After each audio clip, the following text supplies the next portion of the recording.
Hace millones de años, el bosque vibró con las huellas de gigantes dinosaurios. Eran indetenibles y peligrosos, al menos para las plantas. Estos eran los herbívoros.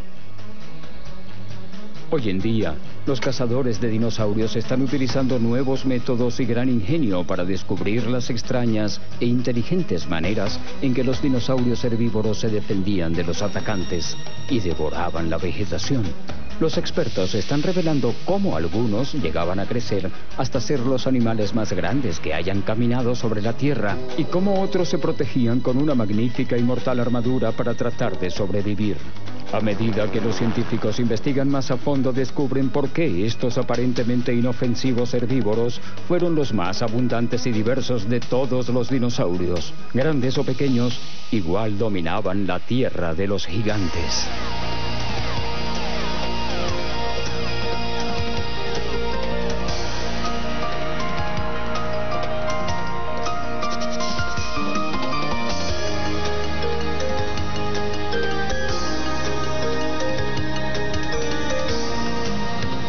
El maravilloso mundo de los dinosaurios. La tierra de los gigantes. Conozcan a Nancy, el dinosaurio de exhibición más grande del mundo. Se eleva a 3 niveles del suelo y pronto será más grande que un camión de 18 ruedas. De esta manera, estará en el centro del escenario del Festival Internacional de Dinosaurios, una exposición viajera de dinosaurios. Pero primero el personal tiene que terminar de desempacar sus 250 huesos. Más de la mitad son reales, descubiertos en Mongolia por una expedición china. El resto son de tamaño real.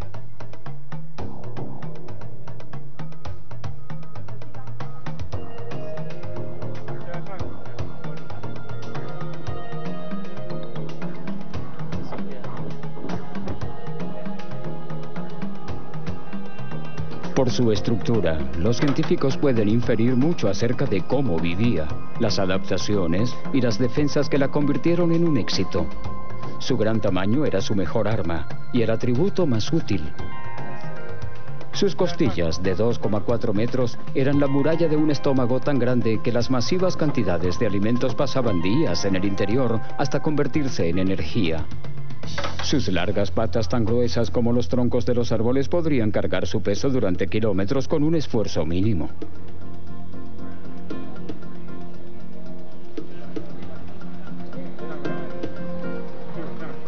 Sus enormes pies eran del doble de los del elefante. A medida que caminaban, dejaban un rastro de cráteres en el suelo que revelan pistas sobre su forma de moverse y a dónde se dirigía. Nancy forma parte del grupo de uno de los dinosaurios más grandes, llamado Saurópodos. Sus restos se encuentran en los sedimentos jurásicos y los primeros cretácicos, hace unos 200 o 100 millones de años. Fue entonces cuando eran los dinosaurios herbívoros los dominantes. Los saurópodos tenían una variedad de características que se dividen en 2 extremos. Por un lado estaban los diplodocus. Tenían una larga cola, unas patas delanteras relativamente cortas y unos delgados dientes similares a un lápiz. Por otro lado estaban los brachiosaurios. Sus patas delanteras eran más altas. La cola era más corta, el cuello más vertical y tenían dientes grandes en forma de espátula. Nancy era como los diplodocus. Pertenece al Cretácico medio y era la última de su especie. Ninguno tenía grandes cerebros. En lo alto de su largo cuello tenían un cráneo pequeño que era un estimado de casi un cuarto del tamaño del de una vaca.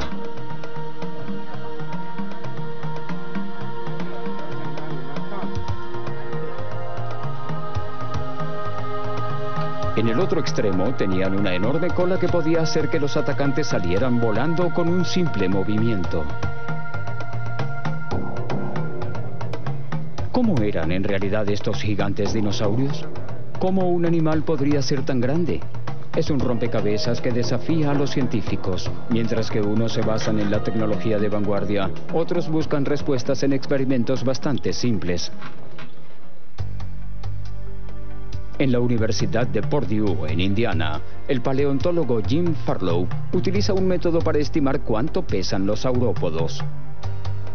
Comienza con un modelo del dinosaurio. Sus proporciones se basan en la evidencia fósil y en los modelos a escala.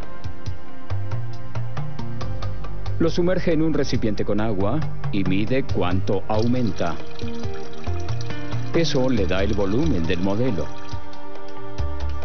Luego, sabiendo la escala del modelo, puede averiguar el volumen de los dinosaurios reales y convertirlo en peso.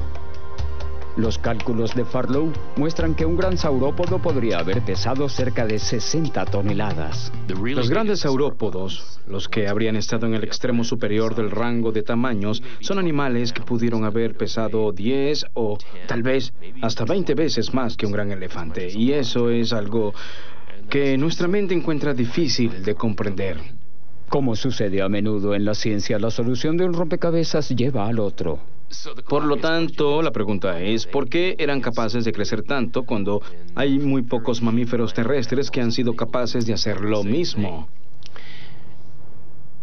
Bueno, si les soy sincero, realmente no se sabe, pero puedo ofrecerles algunas conjeturas que hemos sacado. Farlow y otros científicos creen que la era de los saurópodos se había vuelto más verde que la anterior. La evidencia muestra que los niveles de dióxido de carbono aumentaron. Dado que las plantas utilizan dióxido de carbono como alimentación, la vida vegetal floreció. Con más comida para comer, los saurópodos podrían crecer a grandes escalas. Pero Farlow piensa que estas plantas eran de grado bajo y pobres en nutrientes. Entonces, ¿cómo los saurópodos pudieron crecer y mantenerse grandes con tales alimentos? Para aprender más sobre los grandes herbívoros, Farlow visita la granja de Jed Friel en Auburn, Indiana. Aquí estoy, Jed. ¿Estoy bien aquí? Sí, claro, ven. Bien, pondré el seguro. Jed cría una de las manadas de herbívoros más famosas hoy en día, las vacas.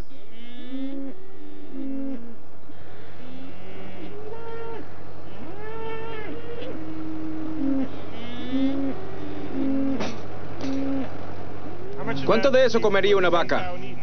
Se necesita media paca al día por cada vaca. Eso es lo que estimamos en la época de invierno. Necesitamos 11 kilogramos de heno por vaca para que pasen el invierno. La digestión de heno es un asunto complicado. Una vez que se ingiere, se ablanda en uno de los 4 estómagos de la vaca. Los microorganismos lo descomponen aún más, extrayendo vitaminas. Luego es regurgitado y masticado de nuevo, lo que se conoce como rumiar.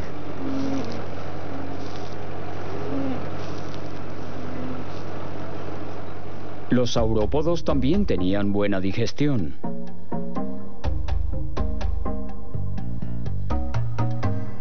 Algunos científicos creen que esta especie tragaba piedras llamadas gastrolitos, al igual que lo hacen las aves modernas. Los gastrolitos pudieron haber rodado por el interior de sus estómagos o mollejas, moliendo la vegetación en trozos pequeños y digeribles. También, de acuerdo con Farlow, se necesita mucho tiempo para que la comida atraviese el enorme tubo digestivo de un gran animal, dándole así más tiempo a los microorganismos para extraer nutrientes, por lo que los saurópodos podían digerir incluso material vegetal de calidad más pobre. Me gustaría decir que era el equivalente de tiras de periódico, y sospecho que los saurópodos podrían sobrevivir con eso. Ellos estaban entre los mejores herbívoros del mundo, con la capacidad de sobrevivir con comida de poca calidad. Los saurópodos nacieron para comer. Tomaron el máximo provecho de cualquier vida vegetal que crecía alrededor de ellos. Pero ¿cuánta cantidad de comida ingería uno de estos gigantes? Bien, si Jed alimentara a saurópodos en lugar de vacas, probablemente necesitaría mucha más tierra. Jed me comentaba que si quería alimentar a una vaca de casi 500 kilos, necesitarías unas 4 hectáreas, lo que es aproximadamente del tamaño del campo que tenemos aquí. Si queremos comparar eso con lo que un saurópodo come, tenemos que un saurópodo de sangre caliente de 50 toneladas necesitaría de unas 110 hectáreas, que es básicamente un poco más lejos de lo que se puede ver en esta colina. Un solo saurópodo podía consumir casi 317 kilogramos de vegetación al día. Eso sí es de sangre caliente. Pero no todos los científicos están convencidos de que los dinosaurios eran de sangre caliente. De hecho, Farlow piensa que los saurópodos de sangre caliente habrían devastado la vida vegetal tan rápido que no habría quedado nada para que pudieran sobrevivir. Así que tuvieron que haber sido de sangre fría. Los animales de sangre caliente, como las vacas, necesitan mantener alta su temperatura interna, ingiriendo muchos alimentos. Los animales de sangre fría, como los lagartos, dependen del sol para calentarse, por lo que comen menos. Si fueran de sangre fría, un saurópodo todavía tendría que comer casi 113 kilogramos de plantas todos los días. Ya sea de sangre caliente o fría, los saurópodos debieron haber tenido un apetito voraz. Se encaminaron a través de los bosques, devorando el paisaje. Con cada paso atronador, dejaron un rastro de pistas haciendo alusión a su comportamiento. Pistas que están siendo descubiertas ahora, millones de años más tarde, por nuevos expertos en dinosaurios.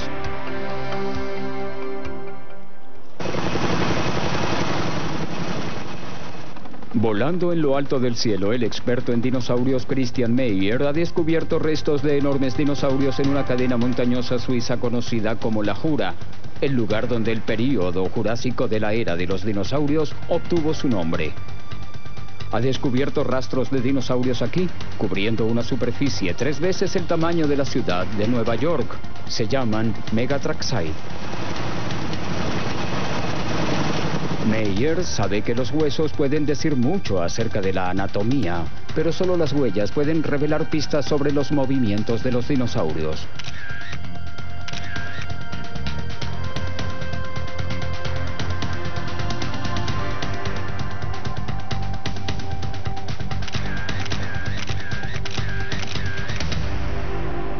Meyer también sabe que se necesitan años de experiencia para interpretar las huellas, así que le pide ayuda al experto en huellas, Martin Lockley, de la Universidad de Colorado en Denver.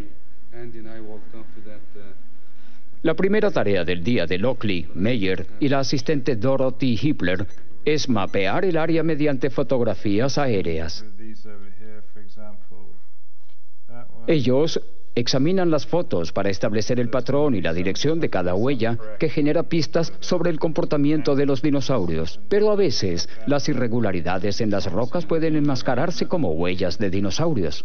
Algunas de estas parecen huellas, pero no lo son. Por cada huella buena, es probable que haya al menos una mala. Hasta ahora, Meyer ha descubierto casi 15 huellas independientes repartidas por todo el Megatraxide. Pero ¿cómo llegaron aquí, al corazón del macizo del Jura? La respuesta se encuentra en una capa de roca que se formó hace 150 millones de años en el período Jurásico. En aquel entonces, la geografía aquí era muy diferente. Los continentes estaban empezando a separarse de la masa de tierra única que se había formado, conocida como Pangea. El macizo del Jura era un litoral de un océano ya desaparecido, el mar de Tetis.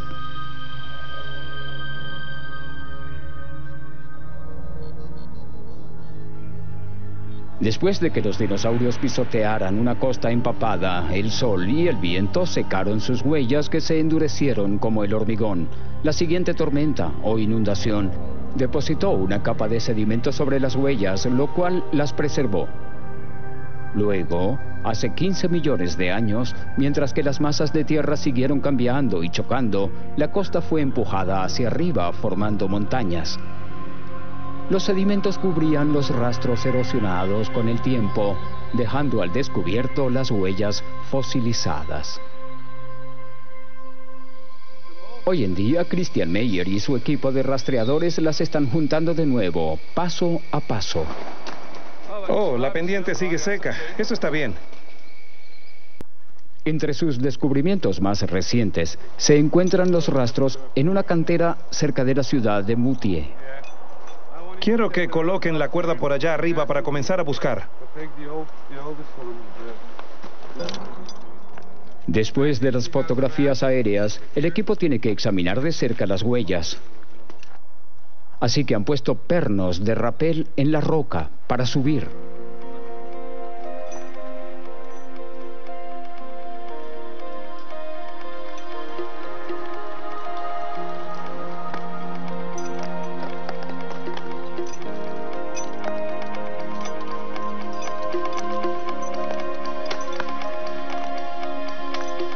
El estudio de las huellas dejadas por animales hace millones de años es peligroso.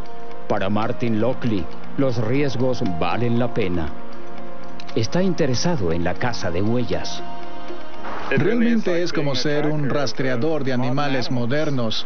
Es como seguirle la pista a una criatura que desapareció ayer. Sientes que es mucho más reciente, el tiempo no significa nada. Un día estás rastreando un animal jurásico y al día siguiente estás buscando un animal moderno. Aferrándose a la roca, Martin y Dorothy examinan cada huella. Para los rastreadores, las huellas son fotografías de criaturas vivientes. Estamos acostumbrados a pensar en los dinosaurios como esqueletos, pero estas son pruebas de su vida animal, en movimiento. La gente ha sabido de ellos por las películas de dinosaurios. Son un tipo de pruebas muy dinámicas. Podemos ver que la huella del saurópodo, por ejemplo, tenía un pie grande y carnoso, como el del elefante. Por lo tanto, lo primero que aprendemos es la forma de los pies, no la forma de los huesos del esqueleto que vemos en el museo, sino la forma real de sus pies. Las huellas son examinadas para identificar a qué tipo de dinosaurio pertenecen. Estas impresiones carecen de detalle fino, pero su forma redonda y de gran tamaño, hasta 90 centímetros de ancho para las huellas traseras, muestran que fueron hechas por las almohadillas de las patas de los corpulentos dinosaurios saurópodos. Seguidamente se mide la longitud de la zancada para averiguar qué tan rápido se estaba moviendo el dinosaurio. Las huellas de un animal en movimiento lento son bastante próximas entre sí. A medida que se acelera, su paso se alarga. La distancia entre las huellas y la longitud media de las patas, conocidas gracias a los esqueletos, se utilizan para calcular la velocidad. Meyer ha descubierto que estas enormes criaturas estaban paseando alrededor de 8 kilómetros por hora, la velocidad media de un elefante. Los rastros como estos también han cambiado la forma en que pensamos acerca de los saurópodos. Cuando sus huesos aparecieron por primera vez en el siglo XIX, los científicos especularon que las criaturas a las que pertenecían vivían en los pantanos.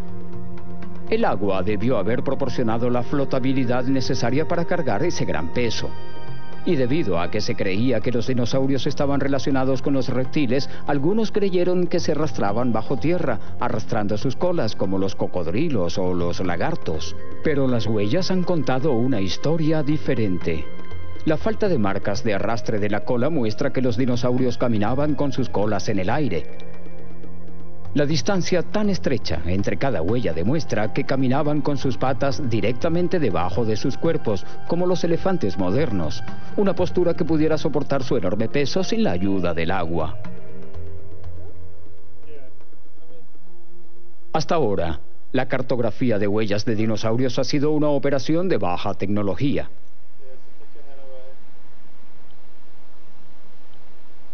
¡Spiegel, detente!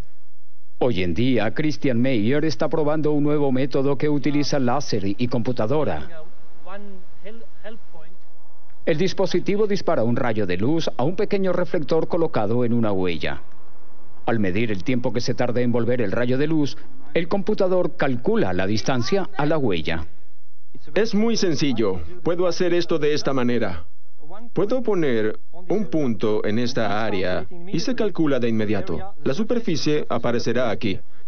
Estoy esperando los resultados. Bien, sí, será Creo que será grandioso. maravilloso. También se registra la profundidad de cada huella. A partir de los datos, el computador generará un mapa en 3D del sitio.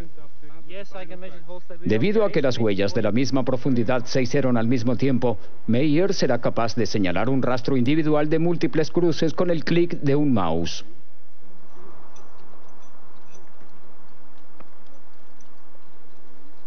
El nuevo dispositivo permite acelerar el proceso de mapeo. Pero por ahora, los rastreadores de dinosaurios se basan en métodos más lentos. Después de fotografiar y medir el área de las huellas, emerge una mejor idea de lo que los gigantes dinosaurios estaban haciendo en la antigua línea de la costa. La superficie de la pared parece estar pisoteada muchas veces. Al parecer, cientos de saurópodos regresaron aquí una y otra vez, tal vez para refrescarse o tal vez una exuberante vegetación proporcionaba un lugar de alimentación perfecto. Como los rastreadores de dinosaurios siguen los pasos de los gigantes, parece que salen a la luz los dinámicos y viajeros dinosaurios. En otra parte, un nuevo descubrimiento está alimentando un debate latente acerca de cómo existieron algunos de los dinosaurios más pequeños. Estas son las tierras baldías de Dakota del Norte. Hace 80 millones de años, esta región de América del Norte fue atravesada por ríos y arroyos, una exuberante tierra baja que conduce a la orilla de un mar interior. A lo largo de esta tierra paseaban los dinosaurios herbívoros más exóticos, los Triceratops. Vivieron desde hace más de 100 a 65 millones de años, al final del último período de los dinosaurios, el Cretácico. Al igual que la mayoría de otros dinosaurios, esta especie era más pequeña que los saurópodos, pero eran grandes animales. Algunos crecieron del tamaño de un autobús. Los Triceratops eran un miembro de la familia de dinosaurios llamado Ceratopsia, criaturas armadas con una variedad de afilados cuernos y grandes escudos en forma de abanico. Pero debajo de esa notable armadura hay un debate que se ha cocido a fuego lento desde que estas criaturas fueron descubiertas. ¿Cómo sobrevivían?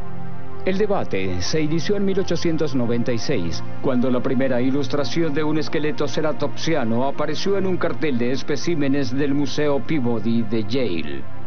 La criatura fue expuesta con sus patas delanteras hacia el suelo, en una postura erguida, como un rinoceronte. Pero era una suposición. Los fósiles de varios descubrimientos se combinaron debido a que todavía no habían encontrado un esqueleto completo. En el mismo año, el Museo Smithsonian montó un Triceratops. Era también un material compuesto y se expuso en una postura curvada, las patas delanteras dobladas al estilo del cocodrilo. Para muchos, una postura erguida implica que es un ágil dinosaurio de sangre caliente que podría pelear contra los atacantes. Una postura curvada significa que el animal es más lento, de estilo reptil y, posiblemente, de sangre fría. Sin manera de resolver el problema, los ceratopsianos se han representado en ambos sentidos durante años. Actualmente, un notable descubrimiento puede poner fin a la controversia. En el verano de 1994, William Garska, biólogo de la Universidad de Alabama, y el paleontólogo David Borham encontraron un fascinante Triceratops en las tierras baldías de Dakota del Norte.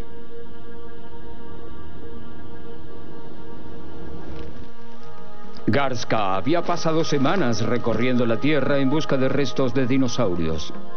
Un día, cuando se encontraba en una colina, vio algo que parecía un hueso de costilla sobresaliendo de la tierra. Se puso en contacto con Borham, armaron un equipo y establecieron un sitio de excavación. Al encontrar más y más huesos, Garska y Borham se dieron cuenta de que habían tropezado con el esqueleto de Triceratops más completo jamás encontrado. Debido a los millones de años, los esqueletos de dinosaurios tienden a estar rotos y dispersos en una zona amplia, pero este esqueleto estaba articulado. La mayor parte de los huesos aún estaban conectados. Llamaron a su hallazgo Raymond. Como surgió Raymond, Garska y Borham pudieron ver por primera vez la posición natural de las patas delanteras. Estas estaban directamente debajo de su cuerpo. Raymond y todos sus parientes ceratopsianos deben haber tenido una postura vertical. ¿Se había acabado entonces el debate? Con una postura que hace alusión a su comportamiento, Raymond revela el secreto de cómo vivió su especie. Mientras tanto, el uso innovador de la tecnología médica está revelando cómo podría haber muerto un dinosaurio 80 millones de años más antiguo. Los estegosaurios eran dinosaurios de aspecto inocente que se alimentaban de la vegetación jurásica de hace unos 145 millones de años. Pero en caso de necesidad, estas dóciles criaturas tenían lo necesario para defenderse de los dinosaurios depredadores.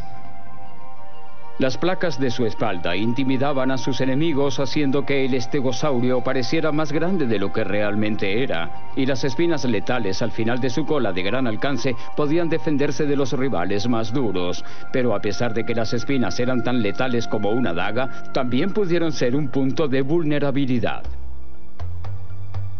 Julio de 1992. En una ubicación remota en Colorado, se descubrió un inusual esqueleto de estegosaurio. En el fondo de un profundo barranco se encuentra atrapada una de las muestras más completas que se han encontrado. Con la mayoría de sus huesos todavía incrustados en la roca, estaba listo para ser sacado del cañón. Al principio de la excavación, el paleontólogo Ken Carpenter y su equipo descubrieron que el esqueleto, el cual estaba bien conservado, tenía deforme una espina de la cola. Esto despertó su curiosidad. Pero antes de que pudieran estudiarlo, tendrían que llevar el estegosaurio al laboratorio. A medida que se retiraba la capa final de la roca, el equipo se enfrentó a un problema. El esqueleto era demasiado pesado para levantarlo. Decididos a sacarlo, pidieron refuerzos. Un helicóptero del ejército de Estados Unidos fue enviado para transportar los restos. Así podrían ser llevados al Museo de Historia Natural, donde Carpenter podría estudiarlos a fondo.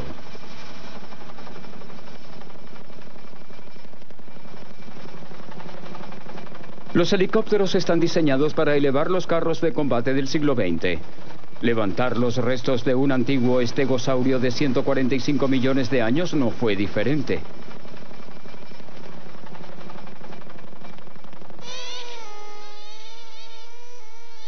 De vuelta al laboratorio del museo, los técnicos retiraron cuidadosamente los huesos de la roca.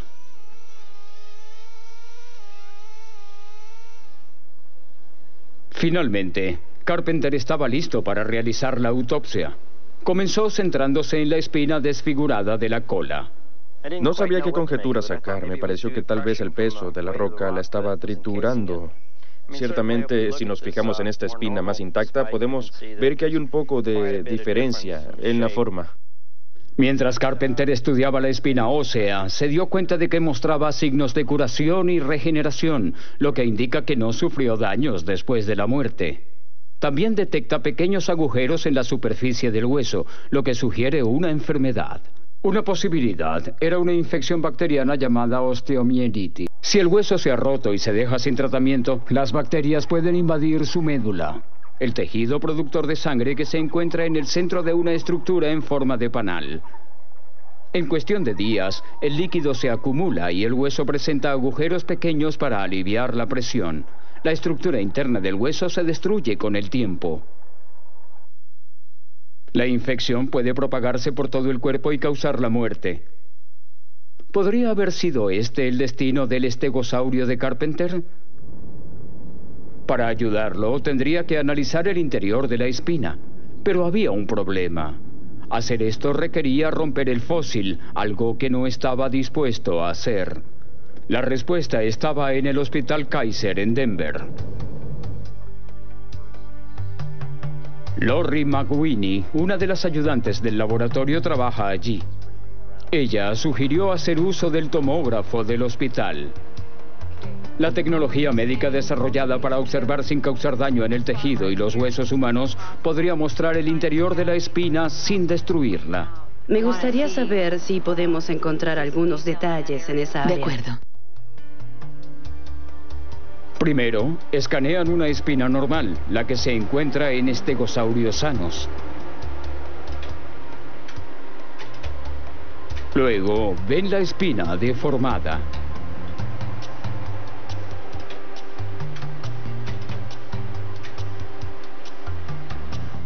Finalmente se comparan los resultados. Esto representa una cola normal. Se puede ver el exterior del hueso representado aquí. La médula ósea está en el centro. Esta es la espina patológica. Se puede ver el exterior del hueso, pero la médula ósea ya no está donde debería estar. En la espina infectada, la estructura con forma de panal de abeja de la médula interna no está. Una clara señal de que no fue aplastada por la roca, sino destruida por las bacterias antes de que la criatura muriera. Ahora Carpenter puede estar seguro de que el estegosaurio sufrió de osteomielitis, posiblemente a causa de una espina trasera rota. Pero ¿cómo se rompió la espina el dinosaurio? Pudo haber sido víctima de una pelea.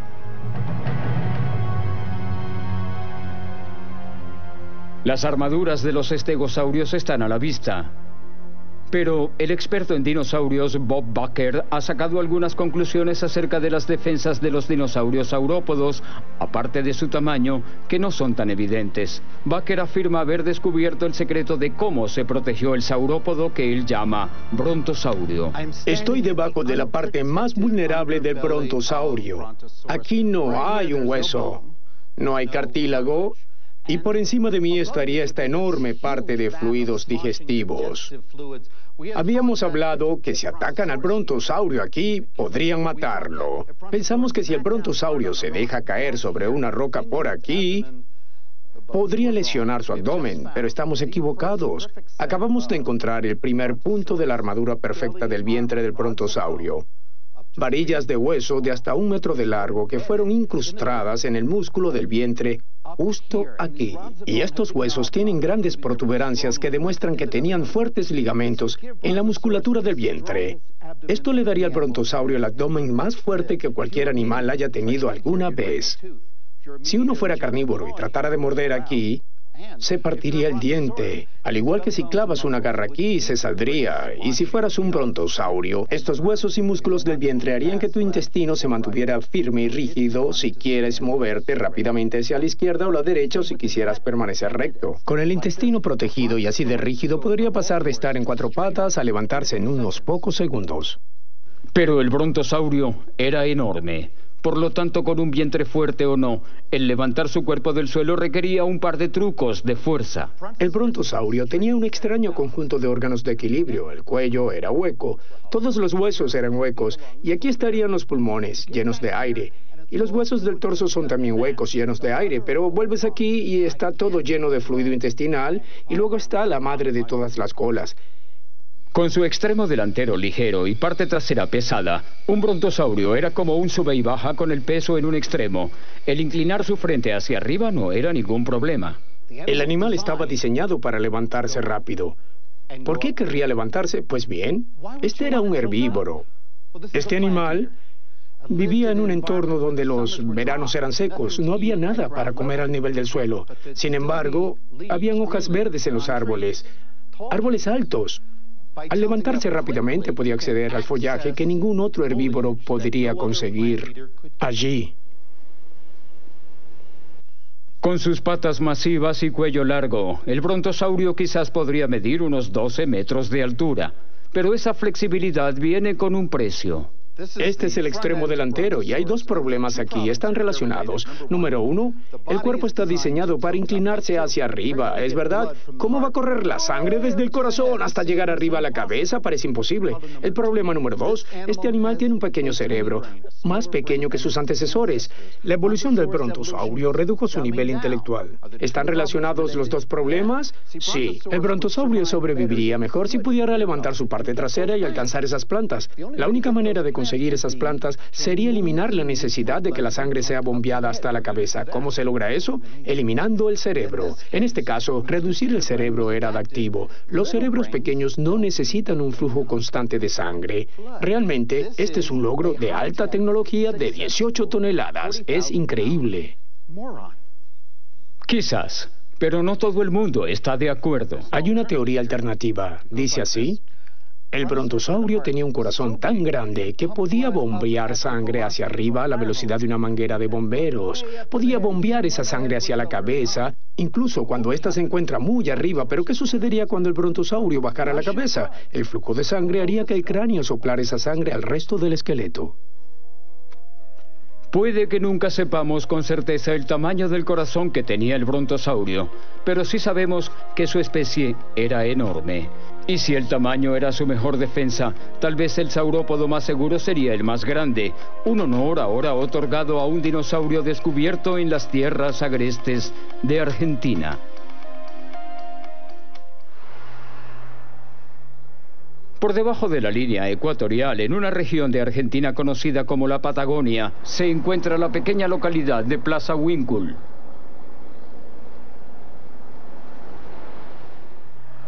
Su pequeño museo alberga los restos de lo que podría ser el dinosaurio más grande que jamás haya existido. Con un toque patriótico ha sido nombrado Argentinosaurio. Durante los últimos 8 años, el paleontólogo Rodolfo Coria y su equipo han hecho el montaje de los huesos de este saurópodo previamente desconocido del período Cretáceo. Pero incluso con la criatura todavía en pedazos, Coria cree que los huesos masivos no dejan ninguna duda acerca de su tamaño. El argentinosaurio tenía 50 vértebras, al menos 50% más que cualquier otra columna vertebral de otro saurópodo conocido en todo el mundo. Los huesos del argentinosaurio fueron detectados por primera vez en una hacienda a las afueras de Plaza Winkle en 1988. Se corrió la voz hasta José Bonaparte, el paleontólogo principal del Museo Argentino de Ciencias Naturales de Buenos Aires. Él envió a Coria, para entonces un estudiante, a un viaje de 1.600 kilómetros para inspeccionar el descubrimiento. No le tomó mucho tiempo a Coria el apreciar la importancia de los huesos. Decidido a conseguir esta gigante criatura, se mudó con su familia a Plaza Winkle. Luego consiguió un trabajo en el pequeño museo, reunió a un equipo y comenzó a excavar.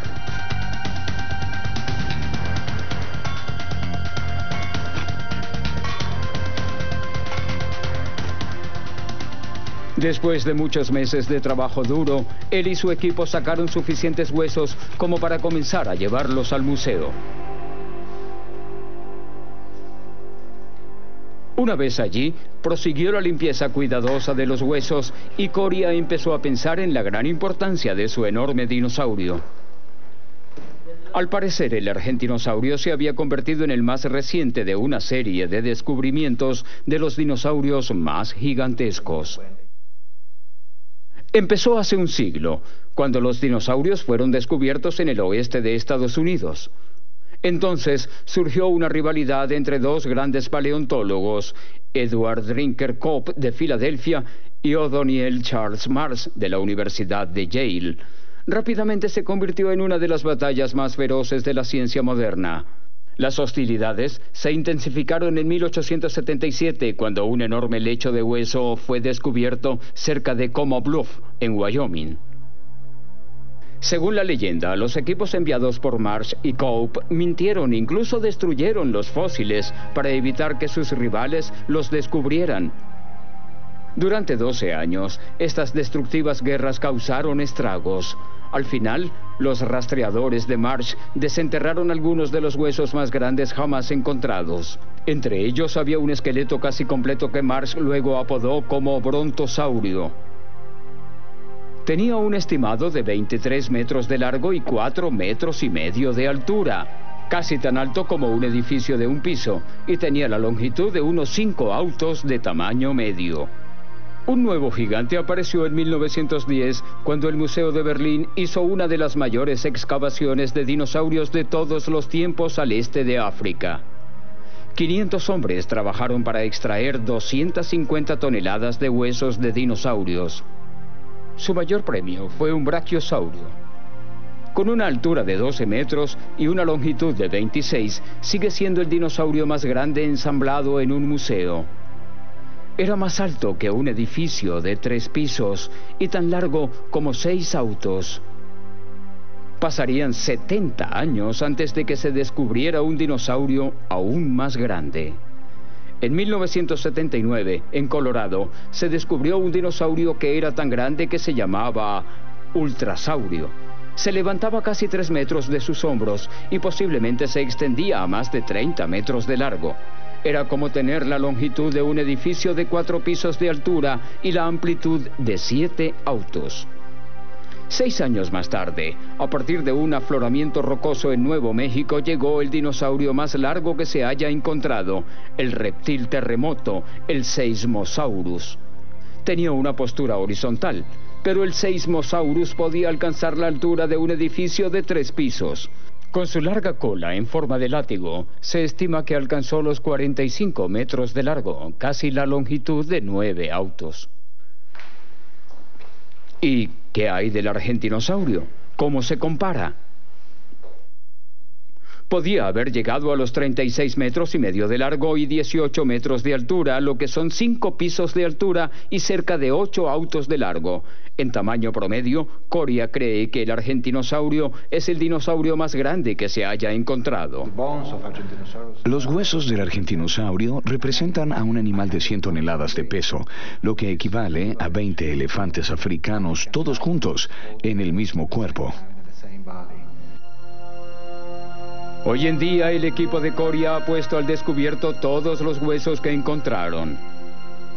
Ahora, Coria se enfrenta a un nuevo reto: encontrar un lugar lo suficientemente grande como para albergar al esqueleto. ¿Pero cuánto tiempo el argentinosaurio mantendrá su récord? No se sabe a ciencia cierta, pero un nuevo retador ya se está preparando para salir a la luz. La caza de dinosaurios solía significar excavar grandes cantidades de tierra para encontrar fósiles. El geofísico Alan Witten de la Universidad de Oklahoma espera cambiar eso. Ha fusionado armas de fuego y tecnología informática con conocimientos geofísicos y consiguió un método para localizar huesos de dinosaurios a grandes profundidades. Witten ha llegado para ayudar a un colega a encontrar los restos de un saurópodo gigante del Cretácico inferior hace unos 110 millones de años. Puede ser que bata el récord, pero tienen que encontrar más para estar seguros. Aquí, en el sureste de Oklahoma, el paleontólogo Richard Cifelli y su equipo ya han excavado 3 gigantescos huesos del cuello. Nuestra hipótesis es que este sea el 7º hueso del cuello. Se encuentra más o menos en la mitad del cuello y es mucho más grande que el brachiosaurio. Me refiero a que esto es mucho más grande que el brachiosaurio, el cual es un animal enorme. Por lo tanto, este podría ser el rival del dinosaurio más grande que se haya encontrado. Con nuevas mejoras, Witten confía en que su tecnología será un eco del futuro que nos ayudará a ver profundamente hacia el pasado. Los sutiles diseños de dinosaurios herbívoros no dan pistas tan fácilmente. Sin embargo, la tecnología actual ha ayudado a unir las piezas de las adaptaciones y comportamientos que les ha permitido sobrevivir en un mundo de feroces depredadores. Al final, es la energía y la imaginación de los hombres y las mujeres lo que ha ayudado a entender mejor estos únicos dinosaurios. Y recreando un mundo que se había perdido millones de años antes de que el primer ser humano apareciera. Hoy en día, se han descubierto los huesos de tal vez solo un 1% de todas las especies de dinosaurios que vivieron. Imagínense lo que todavía está esperando por ser encontrado.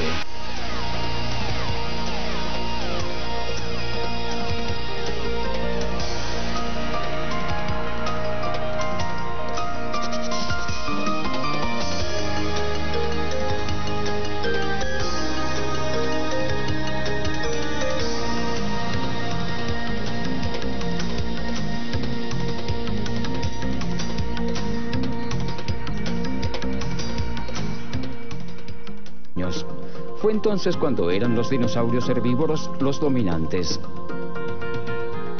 Los saurópodos tenían una variedad de características que se dividen en dos extremos. Por un lado estaban los diplodocus. Tenían una larga cola, unas patas delanteras relativamente cortas y unos delgados dientes similares a un lápiz. Por otro lado estaban los brachiosaurios. Sus patas delanteras eran más altas. La cola era más corta, el cuello más vertical y tenían dientes grandes en forma de espátula. Nancy era como los diplodocus. Pertenece al Cretácico medio y era la última de su especie. Ninguno tenía grandes cerebros. En lo alto de su largo cuello tenían un cráneo pequeño que era un estimado de casi un cuarto del tamaño del de una vaca.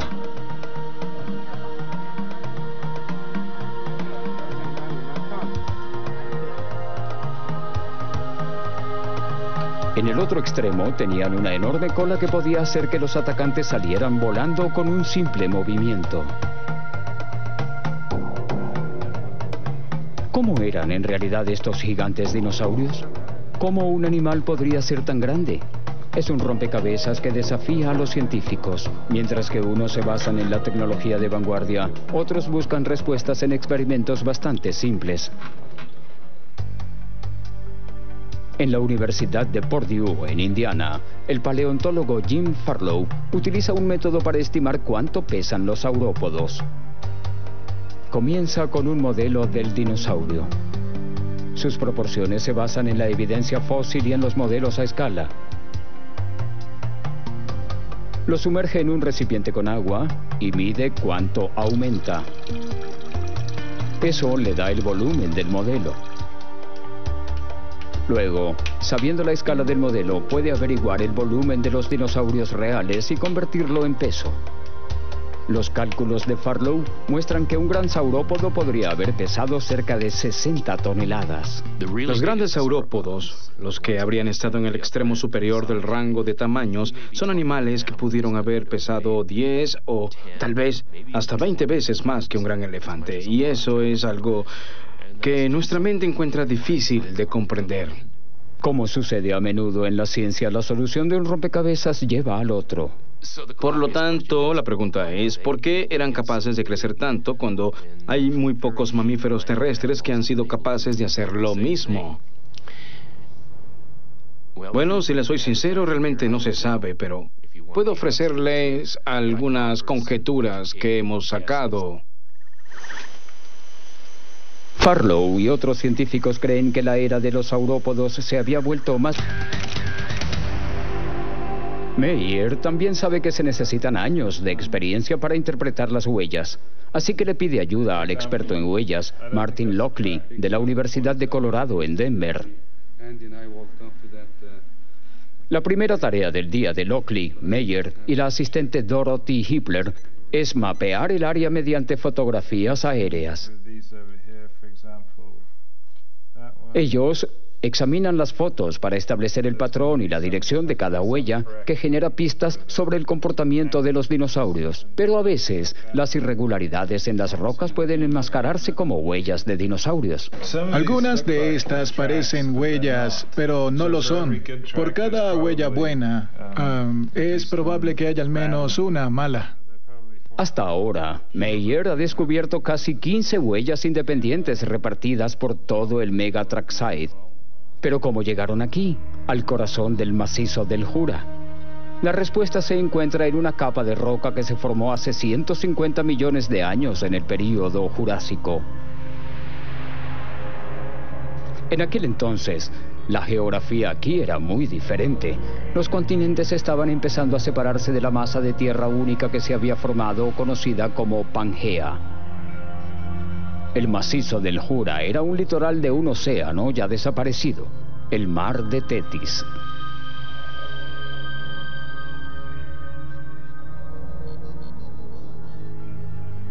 Después de que los dinosaurios pisotearan una costa empapada, el sol y el viento secaron sus huellas que se endurecieron como el hormigón.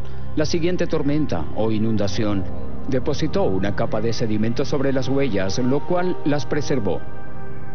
Luego, hace 15 millones de años, mientras que las masas de tierra siguieron cambiando y chocando, la costa fue empujada hacia arriba formando montañas. Los sedimentos cubrían los rastros erosionados con el tiempo, dejando al descubierto las huellas fosilizadas. Hoy en día, Christian Meyer y su equipo de rastreadores las están juntando de nuevo, paso a paso. Oh, la pendiente sigue seca. Eso está bien. Entre sus descubrimientos más recientes se encuentran los rastros en una cantera cerca de la ciudad de Moutier.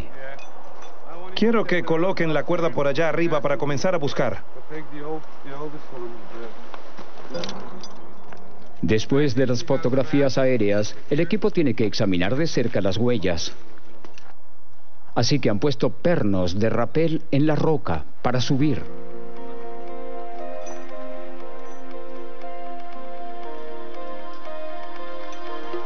De los dinosaurios, el Cretácico. Al igual que la mayoría de otros dinosaurios, esta especie era más pequeña que los saurópodos, pero eran grandes animales. Algunos crecieron del tamaño de un autobús. Los Triceratops eran un miembro de la familia de dinosaurios llamado Ceratopsia, criaturas armadas con una variedad de afilados cuernos y grandes escudos en forma de abanico. Pero debajo de esa notable armadura hay un debate que se ha cocido a fuego lento desde que estas criaturas fueron descubiertas. ¿Cómo sobrevivían? El debate se inició en 1896, cuando la primera ilustración de un esqueleto ceratopsiano apareció en un cartel de especímenes del Museo Peabody de Yale. La criatura fue expuesta con sus patas delanteras hacia el suelo, en una postura erguida, como un rinoceronte. Pero era una suposición. Los fósiles de varios descubrimientos se combinaron debido a que todavía no habían encontrado un esqueleto completo.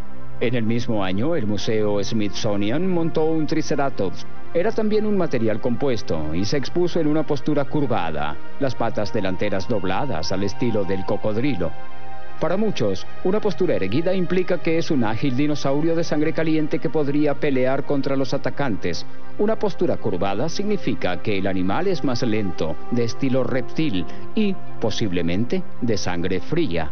Sin manera de resolver el problema, los ceratopsianos se han representado en ambos sentidos durante años. Actualmente, un notable descubrimiento puede poner fin a la controversia.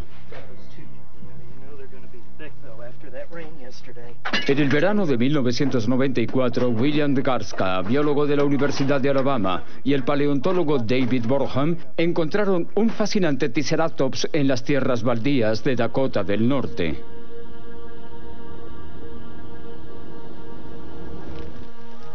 Garska había pasado semanas recorriendo la tierra en busca de restos de dinosaurios. Un día, cuando se encontraba en una colina, vio algo que parecía un hueso de costilla sobresaliendo de la tierra. Se puso en contacto con Borham, armaron un equipo y establecieron un sitio de excavación. Al encontrar más y más huesos, Garska y Borham se dieron cuenta de que habían tropezado con el esqueleto de Triceratops más completo jamás encontrado. Debido a los millones de años, los esqueletos de dinosaurios tienden a estar rotos y dispersos en una zona amplia. Pero este esqueleto estaba articulado. La mayor parte de los huesos aún estaban conectados. Llamaron a su hallazgo Raymond. Como surgió Raymond, Garska y Borham pudieron ver por primera vez la posición natural de las patas delanteras. Es Cretáceo. Pero incluso con la criatura todavía en pedazos, Coria cree que los huesos masivos no dejan ninguna duda acerca de su tamaño. El argentinosaurio tenía 50 vértebras, al menos 50% más que cualquier otra columna vertebral de otro saurópodo conocido en todo el mundo. Los huesos del argentinosaurio fueron detectados por primera vez en una hacienda a las afueras de Plaza Winkle en 1988. Se corrió la voz hasta José Bonaparte, el paleontólogo principal del Museo Argentino de Ciencias Naturales de Buenos Aires. Él envió a Coria, para entonces un estudiante, a un viaje de 1.600 kilómetros para inspeccionar el descubrimiento. No le tomó mucho tiempo a Coria el apreciar la importancia de los huesos. Decidido a conseguir esta gigante criatura, se mudó con su familia a Plaza Winkle. Luego consiguió un trabajo en el pequeño museo, reunió a un equipo y comenzó a excavar.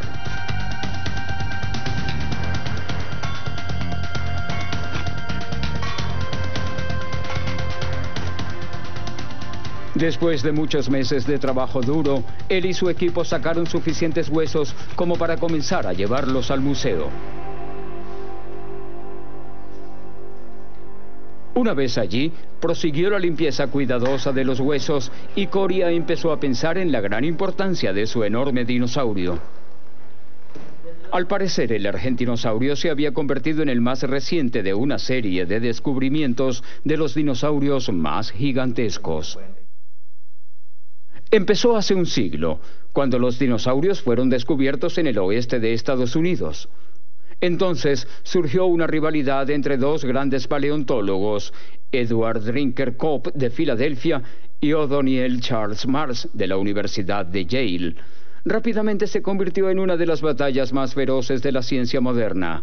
Las hostilidades se intensificaron en 1877, cuando un enorme lecho de hueso fue descubierto cerca de Como Bluff, en Wyoming. Según la leyenda, los equipos enviados por Marsh y Cope mintieron e incluso destruyeron los fósiles para evitar que sus rivales los descubrieran. Durante 12 años, estas destructivas guerras causaron estragos. Al final, los rastreadores de Marsh desenterraron algunos de los huesos más grandes jamás encontrados. Entre ellos había un esqueleto casi completo que Marsh luego apodó como brontosaurio. Tenía un estimado de 23 metros de largo y 4,5 metros de altura, casi tan alto como un edificio de un piso, y tenía la longitud de unos 5 autos de tamaño medio.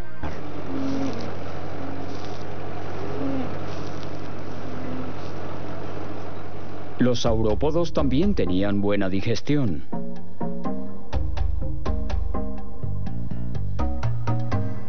Algunos científicos creen que esta especie tragaba piedras llamadas gastrolitos, al igual que lo hacen las aves modernas. Los gastrolitos pudieron haber rodado por el interior de sus estómagos o mollejas, moliendo la vegetación en trozos pequeños y digeribles. También, de acuerdo con Farlow, se necesita mucho tiempo para que la comida atraviese el enorme tubo digestivo de un gran animal, dándole así más tiempo a los microorganismos para extraer nutrientes, por lo que los saurópodos podían digerir incluso material vegetal de calidad más pobre. Me gustaría decir que era el equivalente de tiras de periódico, y sospecho que los saurópodos podrían sobrevivir con eso. Ellos estaban entre los mejores herbívoros del mundo, con la capacidad de sobrevivir con comida de poca calidad. Los saurópodos nacieron para comer. Tomaron el máximo provecho de cualquier vida vegetal que crecía alrededor de ellos. Pero ¿cuánta cantidad de comida ingería uno de estos gigantes? Bien, si Jet alimentara a saurópodos en lugar de vacas, probablemente necesitaría mucha más tierra. Jet me comentaba que si quería alimentar a una vaca de casi 500 kilos, necesitarías unas 4 hectáreas, lo que es aproximadamente del tamaño del campo que tenemos aquí. Si queremos comparar eso con lo que un saurópodo come, tenemos que un saurópodo de sangre caliente de 50 toneladas necesitaría de unas 110 hectáreas, que es básicamente un poco más lejos de lo que se puede ver en esta colina. Un solo saurópodo podía consumir casi 317 kilogramos de vegetación al día. Eso sí es de sangre caliente. Pero no todos los científicos están convencidos de que los dinosaurios eran de sangre caliente. De hecho, Farlow piensa que los saurópodos de sangre caliente habrían devastado la vida vegetal tan rápido que no habría quedado nada para que pudieran sobrevivir. Así que tuvieron que haber sido de sangre fría. Los animales de sangre caliente, como las vacas, necesitan mantener alta su temperatura interna, ingiriendo muchos alimentos. Los animales de sangre fría, como los lagartos, dependen del sol para calentarse, por lo que comen menos. Si fueran de sangre fría, un saurópodo todavía tendría que comer casi 113 kilogramos de plantas todos los días. Ya sea de sangre caliente o fría, los saurópodos debieron haber tenido un apetito voraz.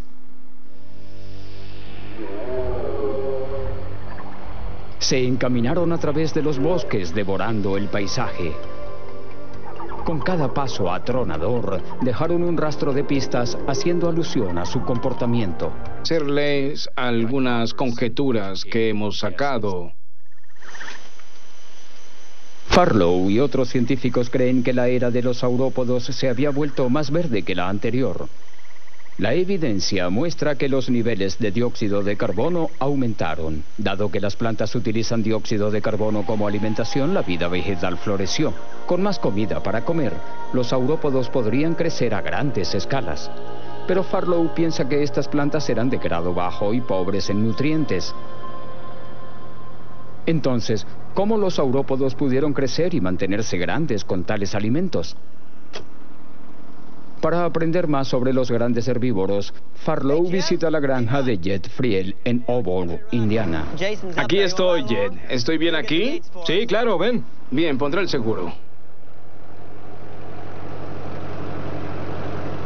Jed cría una de las manadas de herbívoros más famosas hoy en día, las vacas.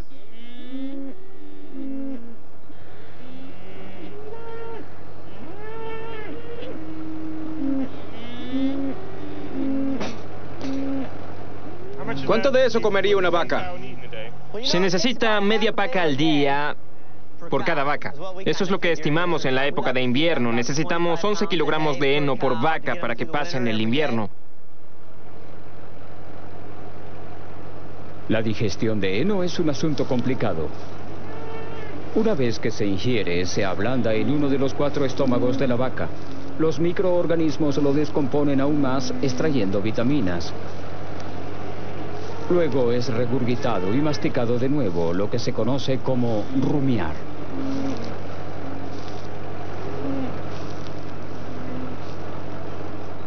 Los saurópodos también tenían buena digestión.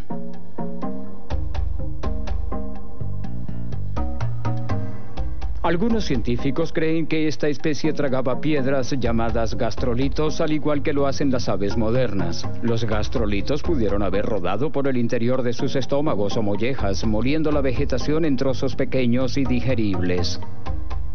También, de acuerdo con Farlow, se necesita mucho tiempo para que la comida atraviese el enorme tubo digestivo de un gran animal, dándole así más tiempo a los microorganismos para extraer nutrientes, por lo que los saurópodos podían digerir incluso material vegetal de calidad más pobre.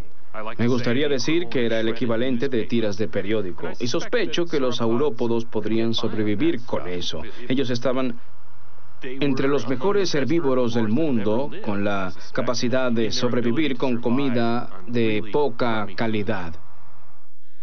Los saurópodos nacieron para comer. Tomaron el máximo provecho de cualquier vida vegetal que en los dinosaurios como esqueletos. Pero estas son pruebas de su vida animal, en movimiento. La gente ha sabido de ellos por las películas de dinosaurios. Son un tipo de pruebas muy dinámicas. Podemos ver que la huella del saurópodo, por ejemplo, tenía un pie grande y carnoso, como el del elefante. Por lo tanto, lo primero que aprendemos es la forma de los pies, no la forma de los huesos del esqueleto que vemos en el museo, sino la forma real de sus pies. Las huellas son examinadas para identificar a qué tipo de dinosaurio pertenecen. Estas impresiones carecen de detalle fino, pero su forma redonda y de gran tamaño, hasta 90 centímetros de ancho para las huellas traseras, muestran que fueron hechas por las almohadillas de las patas de los corpulentos dinosaurios saurópodos. Seguidamente se mide la longitud de la zancada para averiguar qué tan rápido se estaba moviendo el dinosaurio. Las huellas de un animal en movimiento lento son bastante próximas entre sí. A medida que se acelera, su paso se alarga. La distancia entre las huellas y la longitud media de las patas, conocidas gracias a los esqueletos, se utilizan para calcular la velocidad.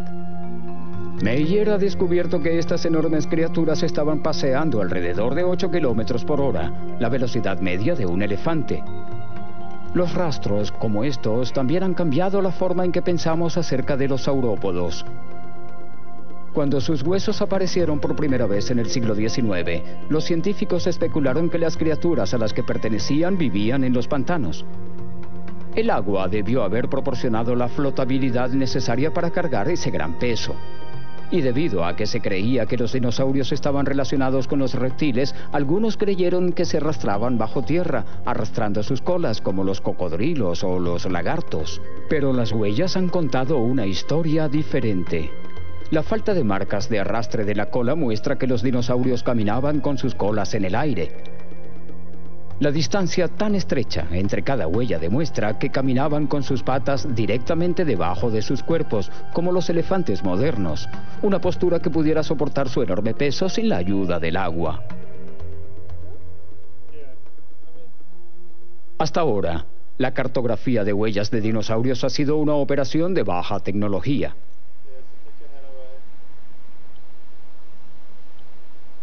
¡Spiegel, detente!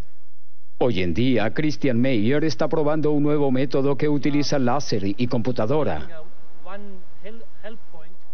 El dispositivo dispara un rayo de luz a un pequeño reflector colocado en una huella. Al medir el tiempo que se tarda en volver el rayo de luz, el computador calcula la distancia a la huella. Es muy sencillo. Puedo hacer esto de esta manera. Puedo poner un punto en esta área. Luego, sabiendo la escala del modelo, puede averiguar el volumen de los dinosaurios reales y convertirlo en peso. Los cálculos de Farlow muestran que un gran saurópodo podría haber pesado cerca de 60 toneladas. Los grandes saurópodos, los que habrían estado en el extremo superior del rango de tamaños, son animales que pudieron haber pesado 10 o tal vez hasta 20 veces más que un gran elefante. Y eso es algo que nuestra mente encuentra difícil de comprender. Como sucede a menudo en la ciencia, la solución de un rompecabezas lleva al otro.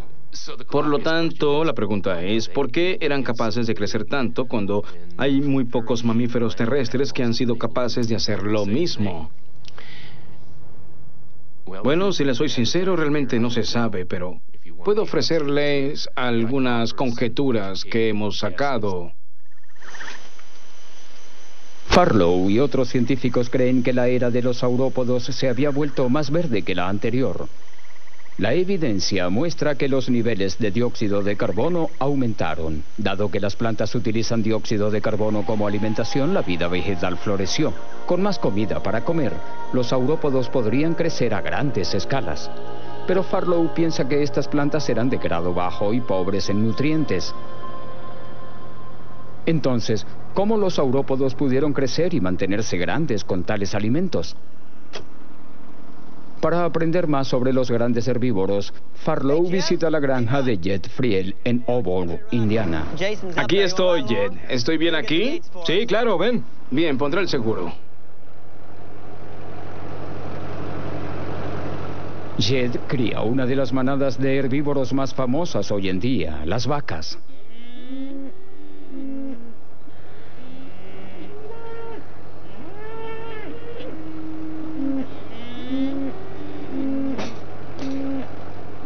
¿Cuánto de eso comería una vaca? Se necesita media paca al día por cada vaca. Eso es lo que estimamos en la época de invierno. Necesitamos 11 kilogramos de heno por vaca para que pasen el invierno. La digestión de heno es un asunto complicado. Una vez que se ingiere, se ablanda en uno de los 4 estómagos de la vaca. Los microorganismos lo descomponen aún más, extrayendo vitaminas. Luego es regurgitado y masticado de nuevo, lo que se conoce como rumiar.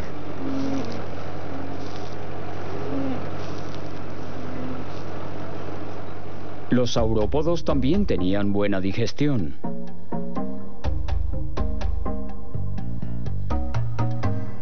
Algunos científicos creen que esta especie tragaba piedras llamadas gastrolitos, al igual que lo hacen las... Con la mayoría de sus huesos todavía incrustados en la roca, estaba listo para ser sacado del cañón.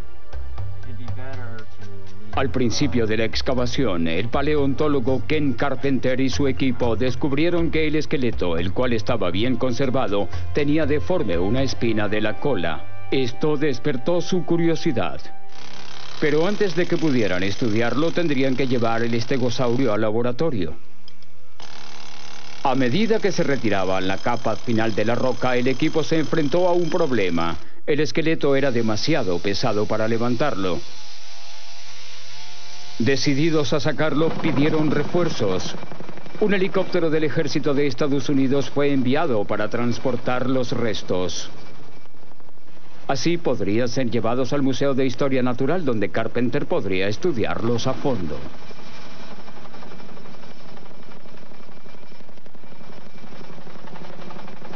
Los helicópteros están diseñados para elevar los carros de combate del siglo XX.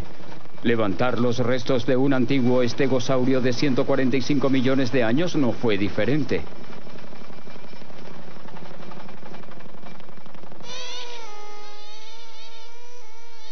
De vuelta al laboratorio del museo, los técnicos retiraron cuidadosamente los huesos de la roca.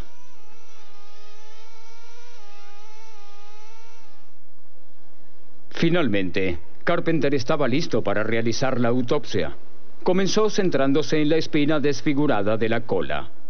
No sabía qué conjetura sacar. Me pareció que tal vez el peso de la roca la estaba triturando. Ciertamente, si nos fijamos en esta espina más intacta, podemos ver que hay un poco de diferencia en la forma. Mientras Carpenter estudiaba la espina ósea, se dio cuenta de que mostraba signos de curación y regeneración, lo que indica que no sufrió daños después de la muerte. También detecta pequeños agujeros en la superficie del hueso, lo que sugiere una enfermedad. Una posibilidad era una infección bacteriana llamada osteomielitis. Si el hueso se ha roto y se deja sin tratamiento, las bacterias pueden invadir su médula, el tejido productor de sangre que se encuentra en el centro de una estructura en forma de panal. En cuestión de días, el líquido se acumula y el hueso presenta agujeros pequeños para aliviar la presión. La estructura interna del hueso se destruye con el tiempo. La infección puede propagarse por todo el cuerpo y causar la muerte. ¿Podría haber sido este el destino del estegosaurio de Carpenter? Para ayudarlo, tendría que analizar el interior de la espina. Pero había un problema. Hacer esto requería romper el fósil, algo que no estaba dispuesto a hacer. La respuesta estaba en el Hospital Kaiser en Denver. De movimiento lento son bastante próximas entre sí. A medida que se acelera, su paso se alarga. La distancia entre las huellas y la longitud media de las patas, conocidas gracias a los esqueletos, se utilizan para calcular la velocidad. Meyer ha descubierto que estas enormes criaturas estaban paseando alrededor de 8 kilómetros por hora, la velocidad media de un elefante. Los rastros como estos también han cambiado la forma en que pensamos acerca de los saurópodos. Cuando sus huesos aparecieron por primera vez en el siglo XIX, los científicos especularon que las criaturas a las que pertenecían vivían en los pantanos. El agua debió haber proporcionado la flotabilidad necesaria para cargar ese gran peso. Y debido a que se creía que los dinosaurios estaban relacionados con los reptiles, algunos creyeron que se arrastraban bajo tierra, arrastrando sus colas como los cocodrilos o los lagartos. Pero las huellas han contado una historia diferente. La falta de marcas de arrastre de la cola muestra que los dinosaurios caminaban con sus colas en el aire. La distancia tan estrecha entre cada huella demuestra que caminaban con sus patas directamente debajo de sus cuerpos, como los elefantes modernos, una postura que pudiera soportar su enorme peso sin la ayuda del agua. Hasta ahora, la cartografía de huellas de dinosaurios ha sido una operación de baja tecnología.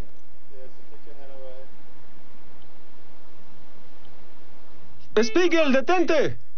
Hoy en día, Christian Meyer está probando un nuevo método que utiliza láser y computadora.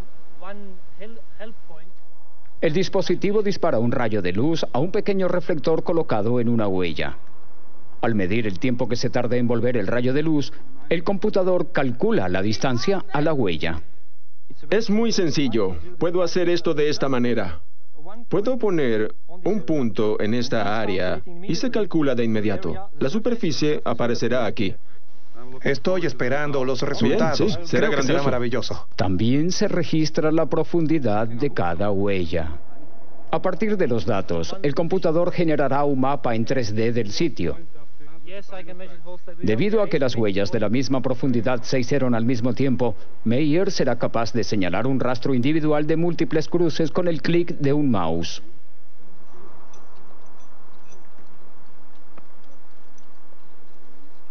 El nuevo dispositivo permite acelerar el proceso de mapeo. Pero por ahora, los rastreadores de dinosaurios se basan en métodos más lentos.